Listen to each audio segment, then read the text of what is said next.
Bonjour à tous et bienvenue dans ce nouvel épisode de Plein Phare, le podcast business 100% breton. Nous sommes Mathilde et Yann, deux entrepreneurs brestois dont l'objectif est de mettre en lumière la Bretagne et son dynamisme économique. Pour ce premier épisode de l'année 2022, nous avons décidé de parler de commerce international avec Lydie Kernis, déléguée internationale de BPI-France pour la région Bretagne. Un métier passion qui lui permet d'accompagner au quotidien les entrepreneurs bretons qui nourrissent des ambitions internationales et osent s'exporter. Au programme de cet épisode, décortiquer les enjeux autour du commerce international et vous faire profiter des conseils de Lydie sur l'export quand on est une entreprise bretonne. On espère que vous arriverez à la fin de cet épisode avec de nouvelles idées pour développer votre entreprise. On vous souhaite une très bonne écoute.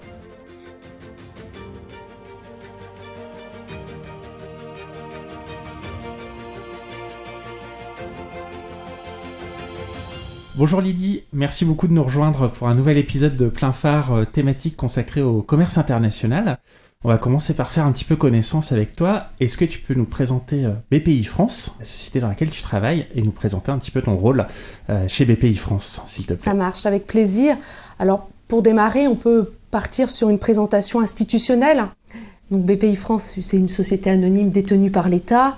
Nous sommes son opérateur économique et nous avons pour mission d'accompagner les entreprises dans les différentes étapes de leur vie. Une fois que j'ai dit ça, j'ai pas tout dit, parce que pour moi, BPI-France, c'est tout autre chose. Ce sont des hommes, ce sont des femmes.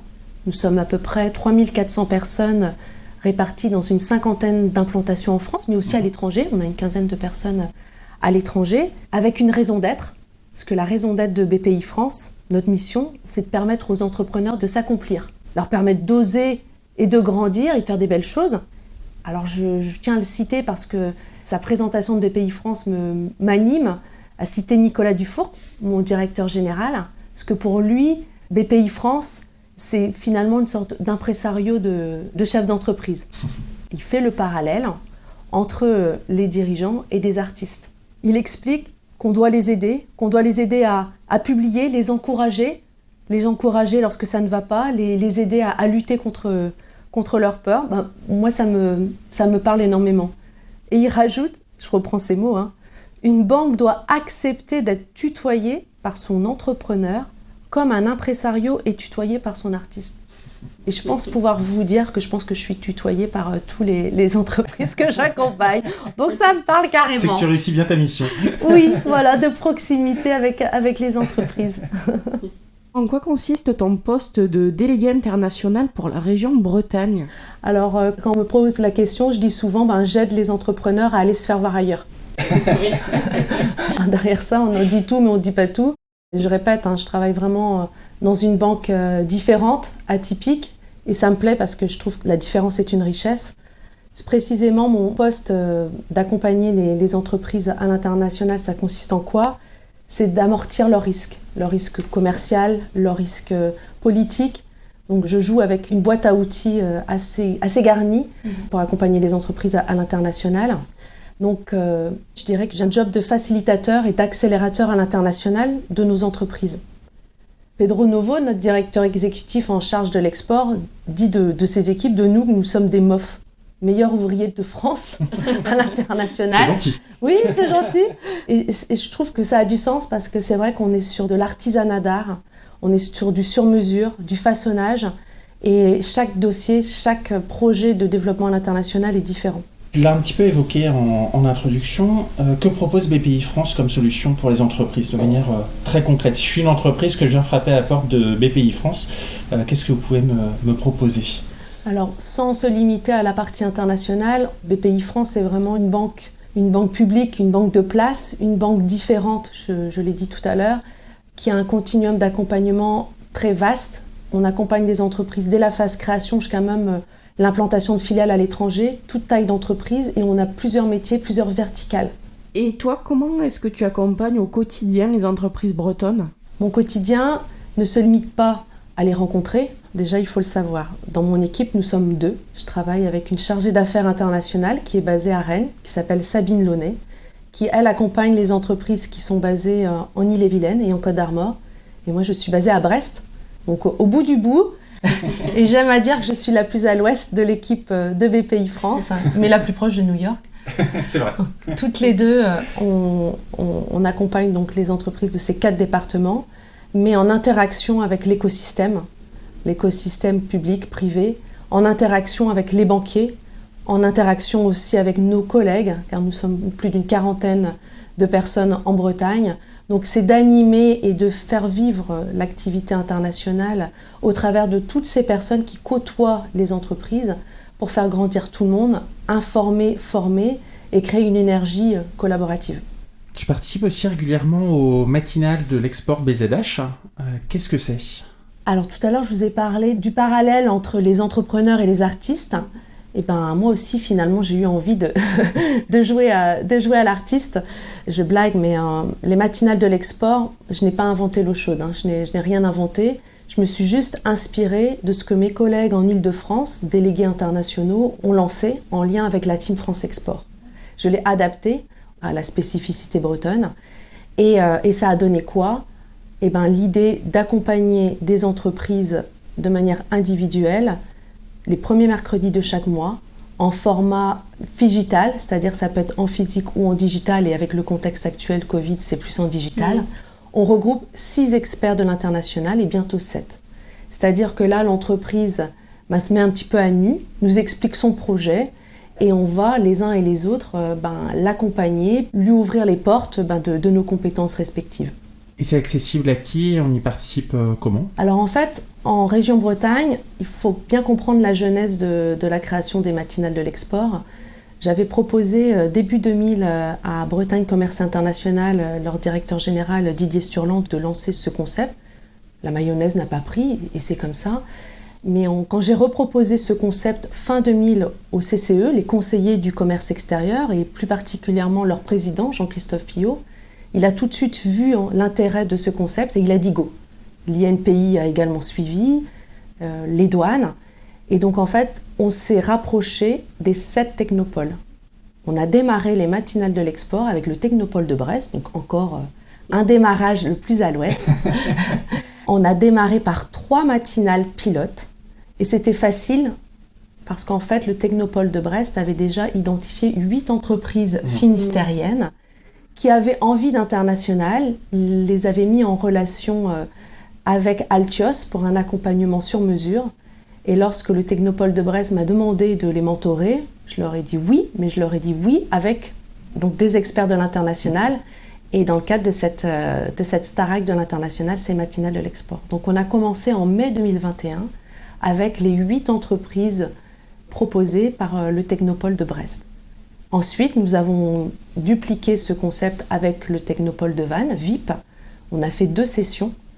Et là, la prochaine au mois de janvier sera avec Anticipa à Lannion.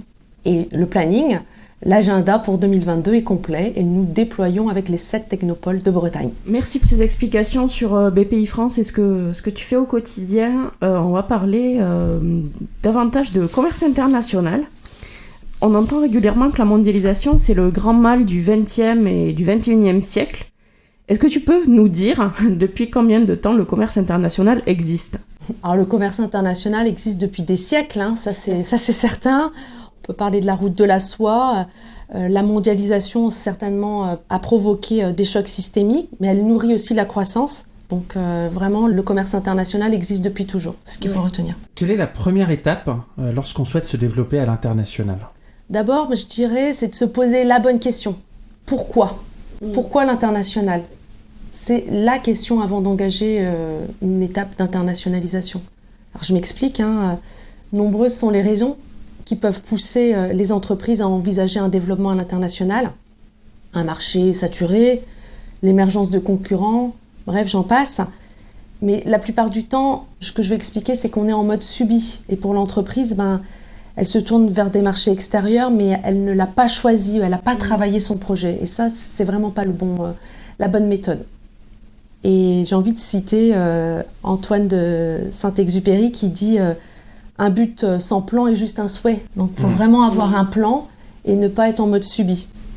Ce qui n'est jamais bon quand on est en entreprise, quand on subit les choses sans les avoir préparées, en général, on va vers des catastrophes. Exactement. Et un livre qui est très intéressant, je cite souvent lorsque j'interviens notamment devant les étudiants, C'est le livre d'Étienne Vauchez, L'export, l'avenir de la France, qui précise justement toute cette démarche aussi intellectuelle que doivent avoir nos dirigeants. Pourquoi l'international ? Comment découvrir son diamant intérieur ? Alors, tout à l'heure, j'ai parlé d'orfèvrerie, de façonnage. Vous voyez, je reste dans cette logique de bijoux, d'artiste. On mettra la référence du livre dans les notes du podcast, parce que je pense que ça peut en intéresser plusieurs de nos auditeurs. Et quels sont tes conseils pour réussir son lancement à l'international ? Alors, je vais donner une image simple avant de parler de conseils. C'est de faire le parallèle entre un projet de développement à l'international et par exemple un projet de construction de maison. Vous décidez de construire une maison, vous n'allez pas démarrer par faire des murs et puis prendre des briques à droite à gauche et dire on verra. Non, vous faites un plan, vous faites appel à des experts, à des compétences. Vous pouvez prendre un architecte, mais vous voyez, il y a une notion de préparer le projet. Vous l'avez budgété aussi, parce qu'une maison, on sait très bien, et vu le contexte actuel, le coût peut déraper. Donc pour moi, déjà, l'important, c'est de préparer son projet et de s'entourer. Parce qu'en fait, il a plein de bonnes fées autour de son berceau. Un écosystème très riche qu'on a eu la chance de regrouper lors du dernier Forum économique breton, au mois de septembre dernier, sous la bannière du Caire Export, ça ne s'invente pas. On avait les douanes, les CCE, donc ce réseau de bénévoles, 4500 bénévoles dans le monde entier, donc c'est pas rien. Donc vous voyez, effectivement. L'INPI, l'OSCI, toute la partie privée de l'accompagnement à l'international, Stratexio, qui crée son 2e club breton dans le Finistère, MEDEF International, nous avons 2 World Trade Center aussi, un à Brest et un à Rennes, Business France, la fabrique de l'exportation, ce think tank qui nourrit aussi nos entrepreneurs. Donc, lors du Forum économique breton, tous étaient regroupés. Nous aurons certainement une 3e édition et l'international sera mis aussi en avant. Donc j'ai hâte de voir ce que ça va donner, mais c'est un moment fort pour nos entrepreneurs pour se nourrir. Un autre événement breton aussi qu'ils peuvent avoir en tête parce que c'est un moment fort de connexion entre les partenaires de l'international en France ou à l'étranger, c'est l'Open de l'international qui est organisé début juillet chaque année par Bretagne Commerce International. Donc tu as dit que l'important c'était de préparer son projet, de budgéter, de bien s'entourer. Et les principales erreurs à ne pas commettre quand on se lance à l'international, qu'est-ce que ça peut être ? La première qui me vient en tête, c'est de confondre la démarche de commerce international avec le modèle français. Beaucoup d'entrepreneurs se disent allez, je vais étendre ma zone de prospection, par exemple à l'Allemagne, et je fais la même chose que ce que je fais actuellement en France. Ouais. Et non, en fait, il faut vraiment repenser l'ensemble de son entreprise pour se lancer à l'international. Impliquer les différents services de l'entreprise pour vraiment que chacun soit affûté et raisonne international dans toute l'équipe et pas simplement une idée du dirigeant ou par exemple d'un commercial export.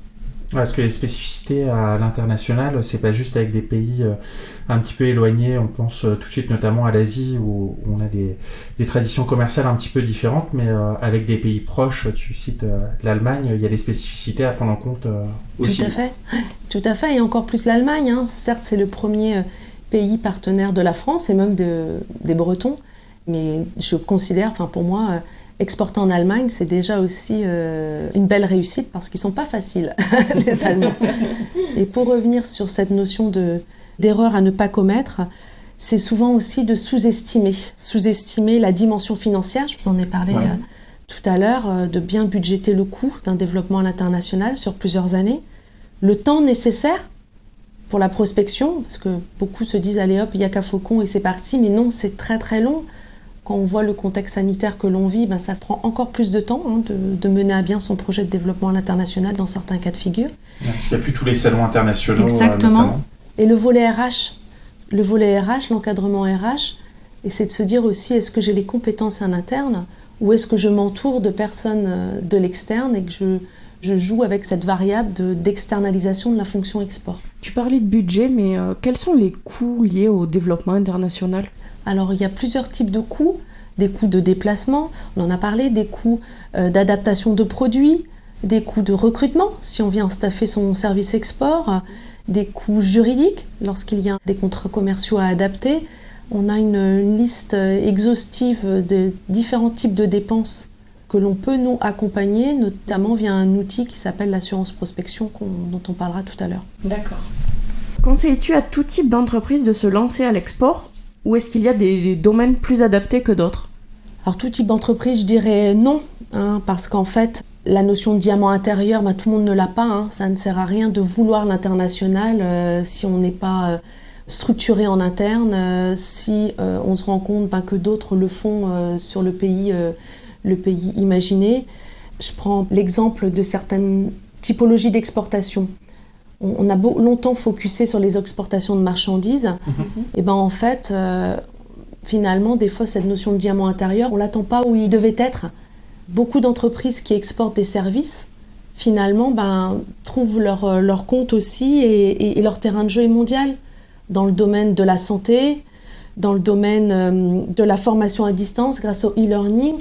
Et on ne s'attendait pas du tout à ce que ce genre d'entreprise exporte sur ce sujet de prestation de services. Et finalement, c'est possible pour elles, grâce à la digitalisation. Ce que je retiens là justement de tout ce que tu dis, c'est que se lancer à l'export, ça prend du temps. Est-ce que pour une entreprise, il vaut mieux intégrer cette dimension export dès le début ? Ou alors est-ce que ça vient au fur et à mesure de la vie de l'entreprise ? Qu'est-ce qui est le plus pertinent ? Il n'y a pas de formule magique. Et la personne qui va donner le tempo, c'est le dirigeant. Son appétence sur le sujet de l'international, sa capacité à enrôler ses équipes. Des fois, ça vient après coup, parce que le marché français est bien adressé. Et des fois, on a ce qu'on appelle des bandes globales. Et j'ai eu la chance de pouvoir intervenir lors d'un webinaire organisé par Femmes de Bretagne, ce réseau, en lien avec mon collègue Vincent Lebrec, qui chez nous gère toute l'activité création. Et on a pitché ensemble devant ces femmes, chefs d'entreprise, et en leur passant le message « Pourquoi pas vous ?» Je disais tout à l'heure, j'ai un peu un rôle de facilitateur, d'accélérateur à l'international. Et mon job, c'est en fait de donner envie aux entreprises, d'avoir envie d'oser l'international. Tu parles de femmes de Bretagne. Est-ce que c'est plus un problème de femmes de ne pas oser se lancer à l'international par rapport aux hommes ? J'ai pas de chiffres sur le sujet. Ce que je vois par contre, et un petit clin d'œil pour les conseillers du commerce extérieur, donc ce réseau de 4500 personnes, ils ont du mal à recruter des femmes dans ce réseau. Donc est-ce que ça veut dire que les femmes osent moins l'international ? Je ne pense pas. Mais c'est vraiment criant sur le nombre de bénévoles. Il y a beaucoup plus d'hommes que de femmes. Après, j'ai en tête des très belles histoires de femmes, de dirigeantes, qui osent l'international et qui cartonnent. On a interviewé quelques-unes effectivement dans le podcast. Est-ce qu'il y a des pays qui ont le vent en poupe en ce moment dans le domaine du commerce international, c'est-à-dire des pays qui émergent dans les exportations des entreprises françaises ? Alors, je garde en tête une grande trajectoire, une grande émergence, c'est le continent africain, ça c'est certain. Après, l'Asie, à un moment on s'est dit, allez, feu sur l'Asie, il y a plein de potentiel. Vous voyez, là, le contexte actuel fait que les déplacements sont compliqués. Donc je pense qu'il faut vraiment essayer de jouer sur une valeur sûre. Et la valeur sûre reste l'Europe, parce que l'espace est balisé. Donc on peut faire des belles choses en Europe. Je prends les chiffres des Bretons. Les 3 premiers pays vers lesquels nos Bretons exportent, c'est l'Allemagne, l'Italie, l'Espagne. Et je pense qu'il y a des belles choses à faire, notamment en Italie. On a lancé, nous, un accélérateur franco-italien. On embarque plusieurs entreprises pour qu'elles apprennent à travailler ensemble dans un programme d'accélération. Et je pense qu'il y a vraiment un potentiel à creuser avec les Italiens. Et pourquoi c'est plus facile ? Parce que c'est des pays qui sont proches culturellement ou parce que on a à peu près les mêmes modes de commerce ou parce que traditionnellement ça fait, comme tu le disais en intro, des siècles qu'on commerce avec eux ? Là, concrètement, avec le contexte de crise sanitaire, c'est la proximité. On va pas se mentir. Quand on voit des problématiques qu'on peut avoir avec des containers ou des choses comme ça, après, c'est un conseil, ça ne regarde que moi et ça ne concerne pas tous les secteurs d'activité parce que, comme je l'ai dit tout à l'heure, il n'y a pas que la notion d'exportation de marchandises. Bien sûr. Mais en jouant en sécurité, et c'est une banquière qui parle, parce que souvent, les dirigeants que je rencontre, pour eux, ils voient cette notion d'opportunité business à l'international et moi, dans ma petite tête, je me dis, punaise, c'est du risque. Donc, comment on va l'externaliser ? Le risque politique, le risque financier, le risque économique. Donc c'est essayer de prendre le moins de risques possible, mais ça ne veut pas dire qu'il ne faut pas oser l'international, oser des pays lointains. Et c'est pas moi qui le dirai, bien évidemment, mais il faut avoir tout d'abord une stratégie et vraiment s'entourer, et notamment avec des partenaires sur zone aussi. Ouais. Quand on ne peut pas se déplacer, il faut vraiment avoir cet ancrage localement pour pouvoir continuer à son business. Ouais. Parlons un peu digital. Quelles sont les bonnes pratiques pour le e-commerce à l'international ? Les bonnes pratiques. Alors déjà, ce qu'il faut savoir, l'outil e-commerce, il faut vraiment s'entourer de compétences. Encore et encore une fois. En plus, ça évolue tellement vite. C'est un nouveau débouché, un nouveau mode de pensée pour moi. Et je pense que c'est vraiment une fenêtre sur le monde extrêmement opportune, y compris pour les TPE. Alors certes, il existe des plateformes de e-commerce européennes, américaines, asiatiques, qui ouvrent un nombre de marchés dans l'agroalimentaire, dans le design, dans le textile et dans l'industrie également. Pour moi, vraiment le digital, c'est un atout pour exporter. Je prendrai un exemple. Je ne sais pas si vous êtes déjà allé sur le site de la Team France Export, qui a lancé des plateformes digitales. Il y en a 3. Et je pense que c'est une manière de donner de la visibilité à nos produits français et de connecter ces entreprises qui ont des compétences avec des acheteurs potentiels, des importateurs. Et là, je pense qu'il y a une puissance avec cet outil. Tu le disais tout à l'heure, on est au bout de la France. Est-ce que pour toi, une implantation en Bretagne, c'est plus compliqué qu'une implantation ailleurs en France, à Paris par exemple, pour se lancer dans le commerce international ? Je dirais juste une phrase. À l'échelle du monde, quand on met le doigt sur la France, la Bretagne et Paris, elles sont sous le même doigt. Donc, j'ai envie de dire, vu de l'étranger, on a beau avoir cette fierté d'être breton ou autre, mais ça ne change pas. Après, je ne peux pas avoir une réponse toute faite. J'ai le cas d'entreprises qui se développent depuis la Bretagne sans aucun problème. Il n'y a pas besoin d'être présent à Paris. D'autres, c'est nécessaire. Et finalement, vont immatriculer leur holding à Paris pour un peu faire gros bras. J'en ai.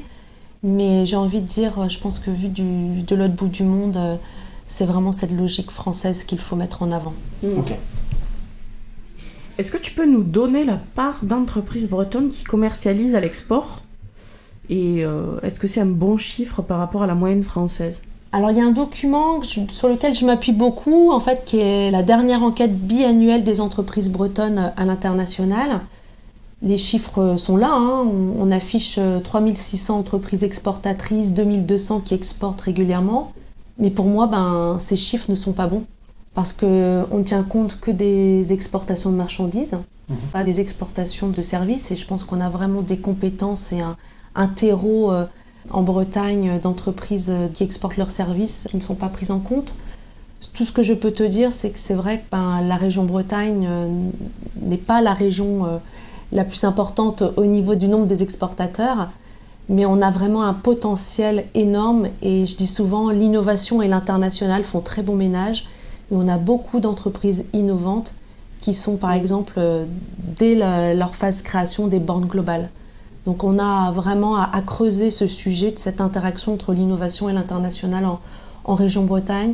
Et non, je n'ai pas envie de me fier que aux chiffres, parce que le plus important pour moi, c'est de sentir le potentiel sur le terrain, en allant visiter les entreprises, en me faisant ma propre opinion et en listant nos boîtes, en les gardant dans le coin de ma tête. Et c'est pas ma vraie tête, parce que j'utilise un outil qui s'appelle OneNote. J'ai, accumulé depuis de nombreuses années énormément d'informations sur toutes les entreprises de Bretagne. Et je pense qu'avec déjà ces infos, j'ai pas mal d'infos, pas mal de données sur nos entreprises bretonnes qui exportent. Et en parlant d'entreprises qui exportent des services, on vous conseille d'aller écouter notre épisode sur Hassan Triki de Secure-IC, qui est une entreprise consacrée à la cybersécurité et qui s'exporte partout dans le monde. Oui, tout à fait. Et qu'on accompagne aussi à l'autre bout du monde. Secure-IC a des filiales à l'étranger. Et c'est un message que je peux passer aussi à Hassan. Je dis souvent aux dirigeants, sortez couverts. Qu'est-ce que c'est que ça encore ? C'est de se dire, si on a une filiale à l'étranger, qu'elle soit créée ou en cours de création, on peut garantir l'apport en capital ou en compte courant fait dans cette filiale. Partout dans le monde, depuis le mois de juillet, on a élargi notre spectre d'intervention, on a intégré les pays européens. Et l'idée, c'est de se couvrir contre le risque de fermeture économique de cette filiale. Et donc oui, aux entrepreneurs bretons, je leur dis sortez couverts utiliser cet outil qui s'appelle la GPI, la garantie de projet à l'international, pour se couvrir contre le risque de fermeture d'une filiale à l'étranger, parce que des fois, ce modèle est nécessaire, c'est-à-dire d'être au plus proche de ces marchés, et donc de créer une filiale pour vraiment adresser au mieux ces produits sur la zone prospectée. On l'a vu, le commerce international a été bouleversé avec le Covid-19. Quels sont les nouveaux enjeux qui ont émergé à travers cette crise ? Je dirais que le Covid a engendré des difficultés, notamment au niveau de l'approvisionnement en matières premières, matériaux de semi-conducteurs, et que la conséquence, on a eu dans un premier temps un fort ralentissement. Le contre-coup, c'est une forte reprise. Donc les enjeux, c'est d'essayer de faire face à cette forte reprise dans ce contexte de difficulté d'approvisionnement. Mais j'ai envie de dire aussi aux entreprises qu'il ne faut pas se freiner et au contraire qu'il faut accélérer sur le commerce international. Mais il faut se prémunir plus qu'avant. Donc je les incite à surfinancer davantage, d'essayer d'avoir des matelas de trésorerie plus importants, des fonds propres plus importants pour faire face à ce besoin en fonds de roulement pour leur quotidien. Donc c'est le moment, je pense, c'est le moment de se rapprocher d'autres entreprises pour être plus gros, pour être plus fort. C'est le moment de renforcer leurs fonds propres. C'est le moment de réunir ses banquiers et de bénéficier de ressources patientes et longues. Quelles sont les aides publiques consacrées à l'export pour aider les entreprises justement ?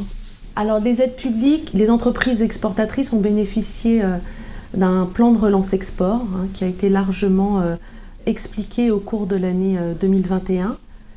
Ça, c'est les aides de l'État, donc notamment les chèques relance export qui ont été prorogés. Il faut orienter les entreprises vers 2 sites. Le site de la Team France Export Bretagne, qui recense toutes les différentes mesures que l'on a dans le cadre du plan de relance export. Celui de Bretagne Commerce International aussi, qui reprend les aides de la région Bretagne. Donc les entreprises ont un certain nombre d'aides publiques, régionales, mais pour moi, ce n'est pas ce qui va faire qu'elles vont se lancer à l'international. C'est vraiment cette notion d'avoir un projet. Et certes, on peut réduire le coût, les différents coûts de déplacement, de recrutement, mais on ne va pas à l'international parce qu'on a des aides. Donc comme tu en parlais, avec le Covid, on a vu un certain nombre de limites se poser sur le commerce international, avec notamment des problèmes d'approvisionnement. On pense notamment aux masques, aux médicaments ou aux semi-conducteurs que tu évoquais.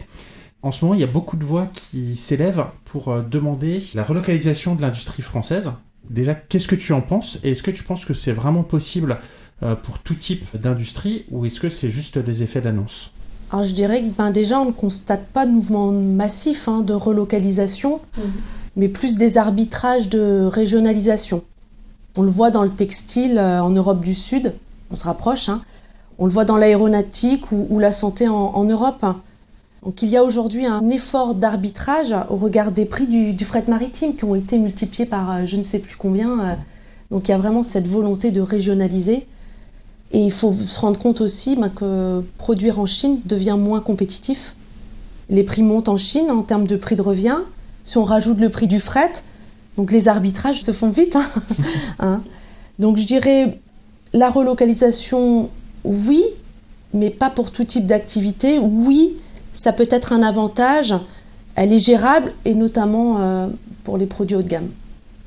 On n'est pas prêt de voir des entreprises de semi-conducteurs pour les téléphones portables ou les ordinateurs débarquer en France ou en Allemagne. Ça devrait rester plutôt en Asie. En tout cas, à court terme, je ne pense pas. Le solde de la balance commerciale française est en perpétuel déficit depuis le début des années 2000, après une embellie dans les années 90. Qu'est-ce qui explique qu'on soit si mauvais en France ? Alors je dirais pas qu'on est mauvais, attention, il faut vraiment décortiquer tout ça. On est quand même le pays avec le plus fort déficit en Europe. Mais bon dernier. Je sais, mais il faut saucissonner tout ça. Et en effet, on a un déficit historique qui est lié à la désindustrialisation du pays, qui a même été conceptualisé finalement dans les années 90. On pouvait même imaginer que ça pouvait être un avenir possible pour la France. On s'est rendu compte que finalement non, c'est juste pas possible. Mon directeur général, Nicolas Dufourc, en a parlé lors d'une intervention qu'il a faite devant le Sénat. Concrètement, en tout cas, moi, ce que je peux vous dire, c'est la capacité à produire localement, c'est rarifié. En face de cela, on a quand même un chiffre d'affaires à l'international qui est bon, hein, il faut le dire. Quand on regarde l'évolution du chiffre d'affaires France en fabrication, on est aujourd'hui au plus haut historique. On dépasse les 500 milliards d'euros. Hein, on revient au chiffre de 2019. 500 milliards d'euros à l'export, c'est un record. Le problème, c'est que cette production, elle est bâtie sur une production en large partie sourcée à l'étranger. Ouais. C'est ça le souci, en fait. Hein ? Donc, on va chercher des machines-outils à l'étranger, ok. Donc, la relance, c'est le paradoxe du système, c'est qu'elle est en train d'être alimentée par du chiffre d'affaires import.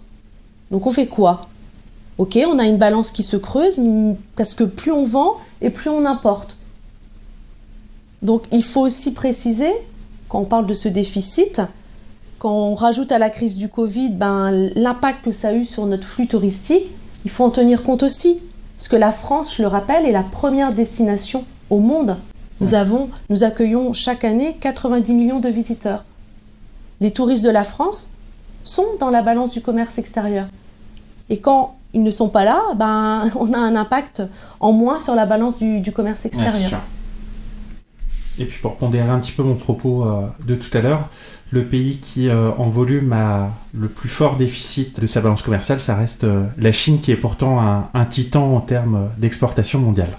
Et on n'a pas parlé du coût de l'énergie ou autre, je ne vais pas rentrer dans cette théorie, je ne suis pas assez capée pour partir dans cette théorie. Et j'invite tout le monde à aller voir le site justement du think tank La Fabrique de l'exportation, de lire notamment le manifeste proposé pour les entreprises exportatrices, et toutes ces données d'ordre plus macroéconomique seront certainement mieux présentées que mon rapide résumé. Qui est déjà très intéressant. Est-ce qu'il y a de grosses différences entre se développer en Europe et se développer en dehors de l'Europe ? Alors, je pense vraiment, il faut se poser la question de l'état de droit.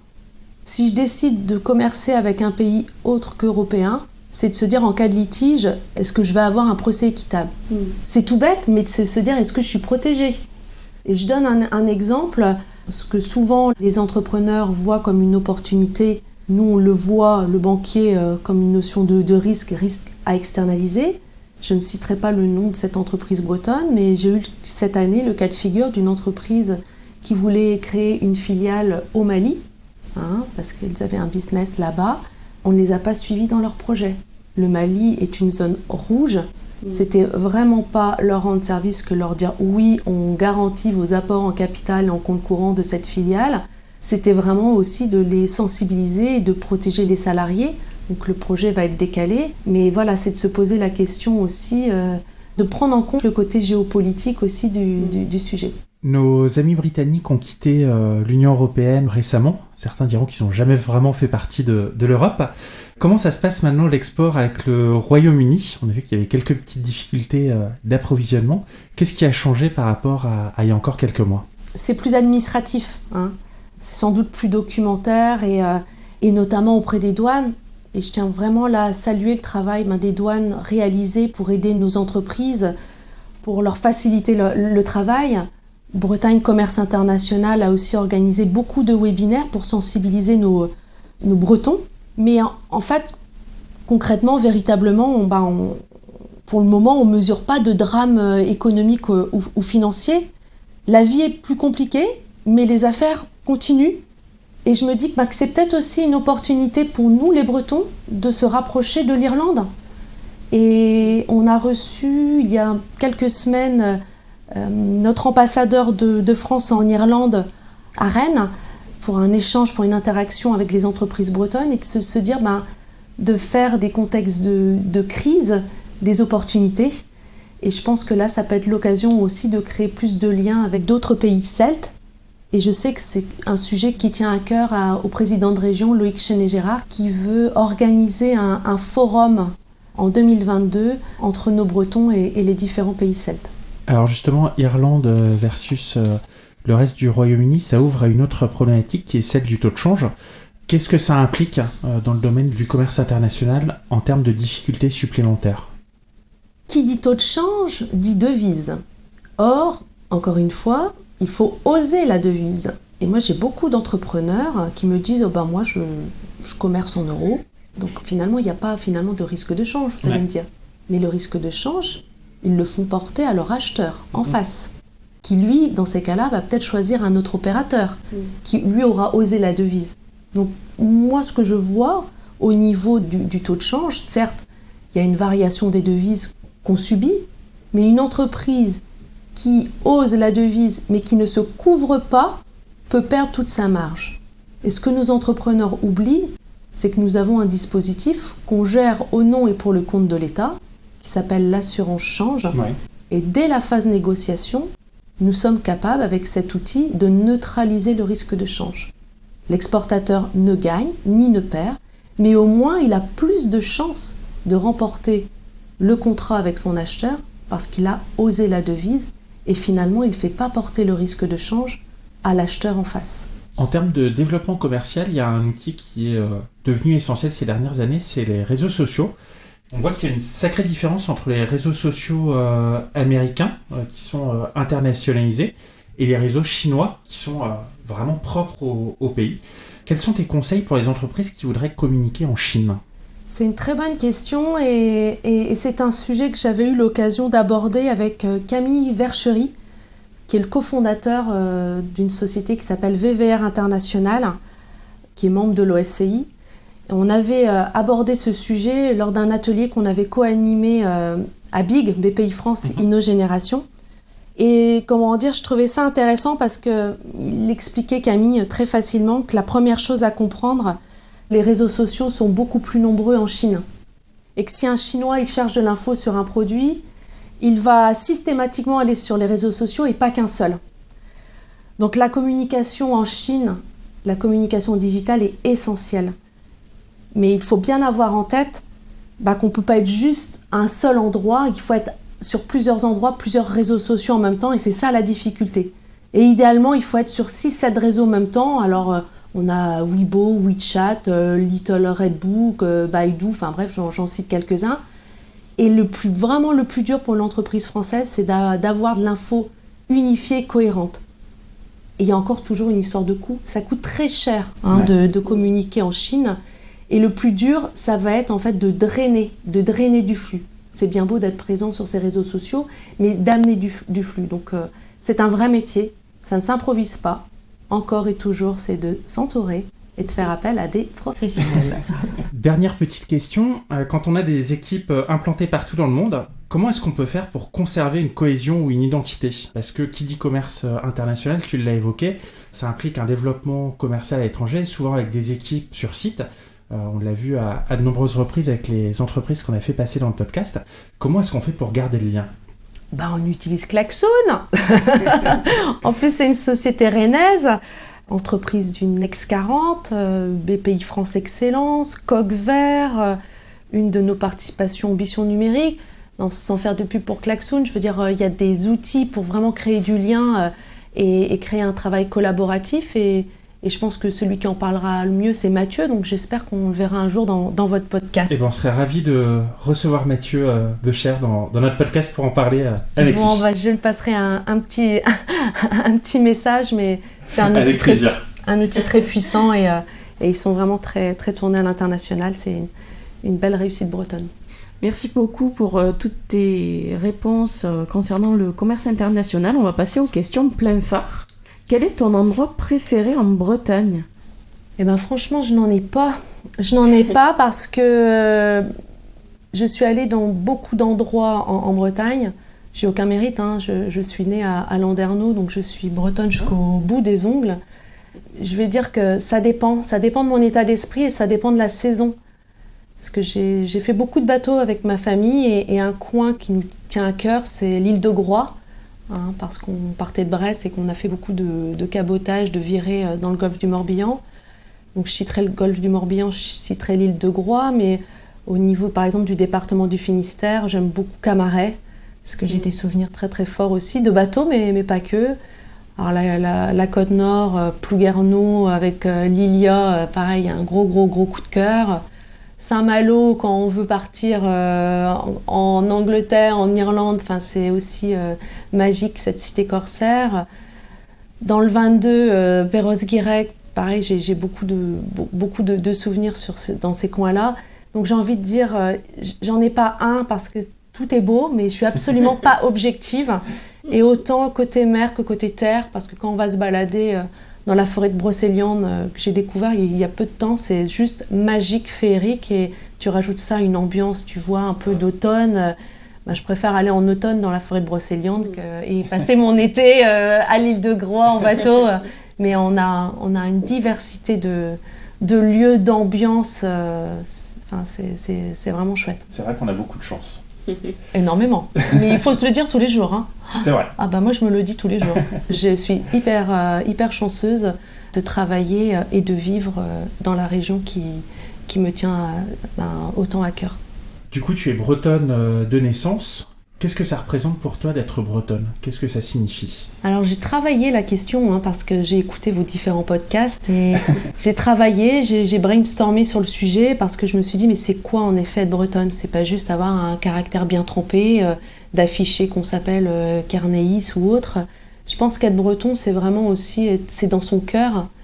Et je côtoie des personnes, des amis qui ne sont pas bretons, qui ne sont pas nés en Bretagne, mais qui sont encore plus bretons que moi. Parce que je cite un écrit de Xavier Graal, ce poète breton disparu depuis maintenant 40 ans. Il a écrit « On ne naît pas breton, on le devient ». Et pour moi, être breton, je dirais que c'est aimer son territoire et le défendre. Et je considère que j'ai une chance inouïe, parce que je le vis à titre personnel, mais aussi à titre professionnel, parce que les entreprises bretonnes que j'accompagne, je les aime et je les défends, je les soutiens. Je les sers, parce que la raison d'être de BPI, c'est servir l'avenir. Donc je suis vraiment en adéquation, en phase avec ma vie perso et ma vie privée. Tu nous fais une transition parfaite pour la question suivante. Quelles sont les entreprises à suivre en Bretagne ? Parce qu'on pense que tu en as plusieurs. J'en ai énormément en tête et je ne pourrais pas toutes les citer. Et je ne veux pas toutes les citer et pas celles qu'on va citer naturellement. Mais c'est vrai que j'en ai plein dans la tête et j'ai l'impression des fois, parce que je suis tout en étant basée à Brest, je suis connectée avec énormément de personnes en France ou à l'étranger et que j'ai un peu ce rôle d'ambassadrice des entreprises bretonnes exportatrices autoproclamées. Mais je le fais vraiment avec grand plaisir. Et là, le coup de cœur de cette fin d'année 2021, cette entreprise que je souhaiterais vraiment mettre en lumière et qui, j'espère, peut-être acceptera de témoigner à votre micro, c'est la société Mi.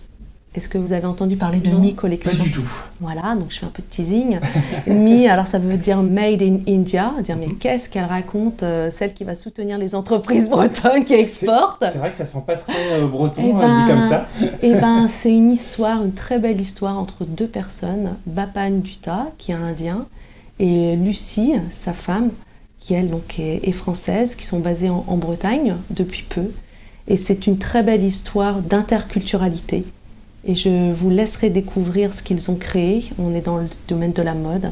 C'est très puissant, leur histoire. Et je tiens vraiment à leur souhaiter le meilleur pour la suite. On va les accompagner à l'international parce qu'il y a vraiment un potentiel de dingue. Et ce que j'aimerais vraiment pour eux, c'est qu'on puisse les connecter aussi avec des entreprises bretonnes parce que je crois beaucoup au co-branding. On va regarder ça avec grande curiosité, puis on mettra le lien de leur site dans les notes du podcast. Merci pour eux. Merci beaucoup Lydie d'avoir répondu à toutes nos questions. Si des auditeurs ont d'autres questions à te poser, est-ce qu'ils peuvent te retrouver sur des réseaux sociaux par exemple ? Oui, je suis très présente sur les réseaux sociaux. Je ne le cache pas, sur LinkedIn, et je réponds très facilement parce que je suis très curieuse des relations humaines, c'est-à-dire que j'accorde vraiment de mon temps à toute personne qui me contacte. Et je le fais par exemple, à titre aussi personnel pour nos jeunes. Je suis ambassadrice sur la plateforme My Job Glasses et j'accorde de mon temps pour ces jeunes qui ont besoin de personnes qui vont les orienter, les aider à se révéler. Donc n'hésitez pas sur LinkedIn, mais je suis sur Instagram aussi, sur Facebook, sur Twitter, Snapchat, mais c'est vraiment LinkedIn où on peut vraiment me toper facilement. Et on confirme que tu es très accessible, effectivement, sur LinkedIn. Pour ceux qui auraient des projets d'export, je pense qu'il y a toutes les informations sur le site BPI France. Est-ce que tu peux rappeler l'adresse du site, s'il te plaît ? Oui, c'est bpifrance.fr. On a également le site en anglais, mais bpifrance.fr. Super. Un grand merci à toi, Lydie. Merci beaucoup. Un grand merci à Lydie Kernis d'avoir répondu à toutes nos questions autour du commerce international et de l'export. Nous espérons que cet épisode vous a plu également. Si vous souhaitez continuer cet échange avec Lydie, vous pouvez retrouver les liens du site BPI France et ses réseaux sociaux dans les notes du podcast. Merci à vous pour votre écoute, on se retrouve d'ici 15 jours pour un nouvel épisode. En attendant, retrouvez-nous sur nos réseaux sociaux Instagram, LinkedIn, Facebook et Twitter, ou sur notre site pleinphare-podcast.fr. N'oubliez pas de nous laisser un avis sur votre plateforme d'écoute favorite si l'épisode vous a plu. À très bientôt!